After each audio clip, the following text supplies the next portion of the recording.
Hey guys, welcome back to my channel. तो आज हम स्टार्ट करेंगे types of communication on the basis of expression. On the basis of expression के according हमारा जो communication है वो तीन तरीके से डिवाइड होता है। पहला आता है ओरल, सेकंड होता है रिटन कम्युनिकेशन एंड थर्ड होता है गेस्चर कम्युनिकेशन। तो इनको आज हम डिटेल में पढ़ेंगे और आगे बढ़ते हैं। उससे पहले हम समझ लेते हैं हम कितना कवर कर चुकी हैं एंड अभी कितना कवर करने के लिए रहता है। तो on the basis of organisational structure हम कवर कर चुकी हैं, on the basis of direction भी हम कवर कर चुके हैं। अभी हम करने जा रहे हैं on the basis of way of expression, जिसमें हम ओरल, गेस्चर एंड रिटन को डिस्कस करेंगे। बाकी जो भी अदर वीडियोज़ हैं उसका मैंने फुल प्लेलिस्ट तैयार कर रखी है, आप जाके देख सकते हैं और डिस्क्रिप्शन में भी आपको लिंक मिल जाएगा। तो आगे बढ़ते हैं, तो डिस्कस करते हैं। पहला आता है ओरल कम्युनिकेशन। ये ओरल कम्युनिकेशन क्या होता है?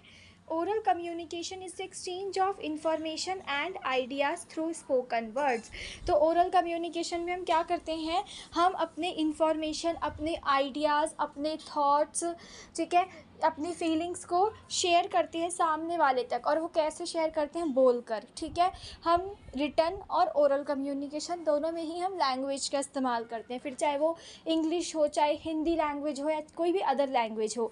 लेकिन फ़र्क सिर्फ ओरल और रिटन में इतना है कि हम ओरल के अंदर तो उस लैंग्वेज को बोलकर यूज़ करते हैं एंड रिटन के अंदर हम उसी लैंग्वेज को लिखकर अपनी बात जो है सामने वाले तक पहुंचाते हैं, ठीक है।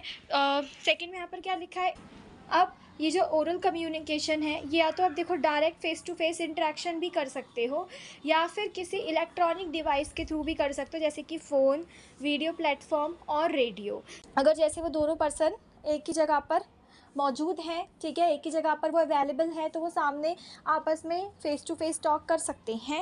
एंड अगर वो एक जगह पर अवेलेबल नहीं है, कोई कहीं और रहता है या फिर कहीं मतलब कि एक जगह पर अभी अवेलेबल नहीं है, तो फिर वो क्या इलेक्ट्रॉनिक डिवाइसेस की हेल्प से भी ओरल कम्युनिकेशन कर सकते हैं। जैसे कि फ़ोन कॉल के थ्रू वीडियो कॉल कर लिया आपने, फिर जैसे फ़ोन के थ्रू आप कर सकते हो, इलेक्ट्रॉनिक डिवाइसेस यहाँ पे लिखा है, आप वीडियो कॉल कर सकते हो, आप ऑडियो कॉल कर सकते हो, ठीक है, रेडियो वगैरह के थ्रू। तो ये कुछ एग्जांपल्स हमारे दे सकते हैं कि दे रखे हैं कि किस तरीके से आप जो है आपस में कम्युनिकेट कर सकते हो। ओरल कम्युनिकेशन आप कर सकते हो आपस में अगर दो पार्टीज़ एक ही जगह पर अवेलेबल नहीं है तो, ठीक है। तो ओरल कम्युनिकेशन के मैंने आपको बहुत सारे एडवांटेजेस भी बताए थे कि ओरल कम्युनिकेशन में क्या, देखो लिखने में टाइम बर्बाद आपका नहीं होता है, तो आप यहाँ पर क्या है ज़्यादा बातें जो है मतलब ज़्यादा से ज़्यादा मैसेज आप सामने वाले तक पहुँचा सकते हैं। एंड यहाँ पर आपका कोई स्टेशनरी का पैसा नहीं लगता, पेन पेपर आप लिखते तो हो नहीं रिटन कम्युनिकेशन की तरह, तो यहाँ पर ये मेरा कॉस्टली भी नहीं होता है, ठीक है। पर इसमें एक डिसएडवांटेज हमारा यहाँ पे जुड़ जाता है कि हमारे पास, क्योंकि हम यहाँ पर लिखकर अपनी बात को रिसीवर तक नहीं पहुँचाते हैं, तो हमारे पास क्या है, यहाँ पर कोई प्रूफ नहीं रहता है। तो यहाँ पर एक डिसएडवांटेज ओरल कम्युनिकेशन का ये आ जाता है कि हमारे पास कोई रिटन प्रूफ नहीं होता है, ठीक है। आगे बढ़ते हैं और पढ़ते हैं रिटन कम्युनिकेशन को। रिटन कम्युनिकेशन में क्या है? Written communication are exchanges of information that involve written messages इधर डिजिटली और ऑन पेपर। तो रिटन कम्युनिकेशन में मैंने आपको बताया कोई भी इन्फॉर्मेशन, कोई भी फीलिंग या कोई भी थॉट, कोई भी मैसेज जो है, जो सेंडर है रिसीवर को भेजता है, वो लिखकर भेजता है, रिटन फॉर्म में भेजता है, ठीक है, रिटन फॉर्म में भेजता है। वो लिख, देखो वो क्या कर सकता है, वो डिजिटली भी उसको लिख सकता है, लाइक फ़ोन में मेल कर दिया, व्हाट्सएप कर दिया, कंप्यूटर स्क्रीन पे वो लिख रहा है, तो इस तरीके से डिजिटली भी वो भेज सकता है।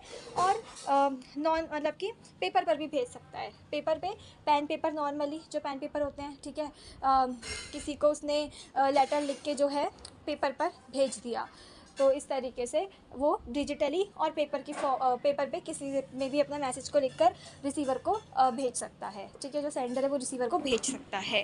अब यहाँ पर क्या लिखा है? रिटन कम्युनिकेशन मेरे बहुत ज़्यादा बेनिफिशियल रहते हैं because they do not require direct communication. यहाँ पर डायरेक्ट कम्युनिकेशन की ज़रूरत नहीं होती है।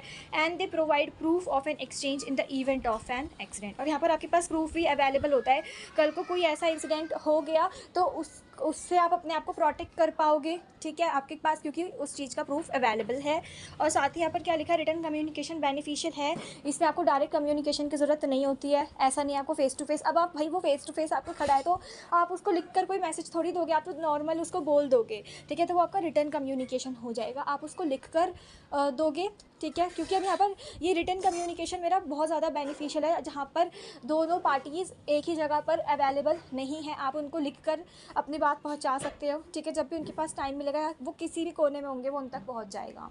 ठीक है। और एक आपके पास सबसे बड़ा बेनिफिट यहाँ पर रिटर्न में यही आ जाता है कि आप जो है प्रूफ आपके पास रहता है, ठीक है, किसी भी डॉक्यूमेंट का प्रूफ रहता है। रिटर्न कम्युनिकेशन हमारी ऑर्गेनाइजेशन के अंदर जब हम पॉलिसीज़, प्रोसीजर, कोई भी रूल्स, रेगुलेशंस, ठीक है, जो भी बनाते हैं वो हम रिटर्न फॉर्म में ही करते हैं। रिटर्न फॉर्म में ही इस बात को हम कम्युनिकेट करते हैं, रिटर्न फॉर्मेट में ही अपनी पूरी ऑर्गेनाइजेशन के अंदर, क्योंकि ये कुछ ऐसे हमारे कॉन्फिडेंशियल के डॉक्यूमेंट्स होते हैं, इनका भी प्रूफ फ्यूचर के लिए रखना ही रखना होता है। तो जो भी हमारी ऑर्गेनाइजेशन की पॉलिसीज़ होती हैं, रूल्स, रेगुलेशंस, या कोई भी नया एक्ट पास किया है, कुछ भी चीज़ होती है ना कंपनी की पॉलिसीज़ वगैरह से रिलेटेड, गोल से रिलेटेड, वो हमारा मोस्टली रिटर्न फॉर्म में ही होता है, ठीक है। ये आपका होगा रिटर्न कम्युनिकेशन। गेस्चर, तो गेस्चर क्या है? गेस्चर हमारा कोई भी लैंग्वेज के थ्रू नहीं होता है। ये आपकी आप अपने हैंड्स का मूवमेंट करते हो, आप अपने लेग्स का मूवमेंट करते हो, हेड के मूवमेंट से बेसिकली ये हमारा बॉडी पार्ट्स के जो मूवमेंट्स होते हैं ना, उनसे हमारा ये कम्युनिकेशन होता है। तो यहाँ पर यही लिखा है, expressing one's thoughts by using body parts. तो अब जब अपने थॉट्स को एक्सप्रेस करते हो बॉडी पार्ट्स का इस्तेमाल करके, उसे हम क्या कहते हैं? गेस्चर कम्युनिकेशन बोलते हैं।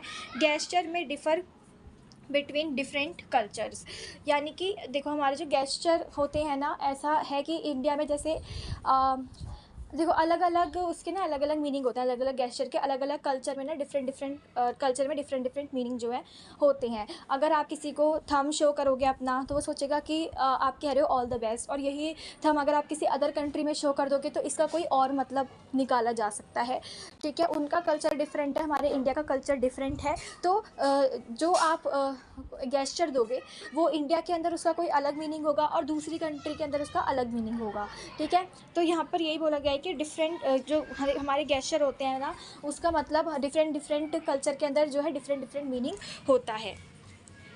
A gesture is a movement of the hand, arms और other body parts that is intended to indicate messages। तो gesture क्या है? gesture हमारा क्या है? हाथों का, आर्म्स का, इन सब का, बाकी के अदर बॉडी पार्ट्स का जो है मूवमेंट होता है, जो कि आप ये जो मूवमेंट आप करते हो किस इंटेंशन से करते हो कि आपको जो अपना मैसेज है वो सामने वाले तक पहुंचाना है, ठीक है। तो यही आपका होता है gesture कम्युनिकेशन। बाकी नेक्स्ट वीडियो में तो हम करने वाले हैं गेस्चर कम्युनिकेशन के एडवांटेजेस, डिसएडवांटेजेस हम कवर करेंगे, जो कि हम ओरल रिटर्न के ऑलरेडी कर चुके हैं। तो नेक्स्ट वीडियो में हम ओरल कम्युनिकेशन और रिटर्न कम्युनिकेशन के नहीं करेंगे। So this is all about guys. अगर आपको वीडियो पसंद आए तो वीडियो को लाइक कर देना, शेयर कर देना, मेरे चैनल को सब्सक्राइब करना मत भूलना। Thanks for watching.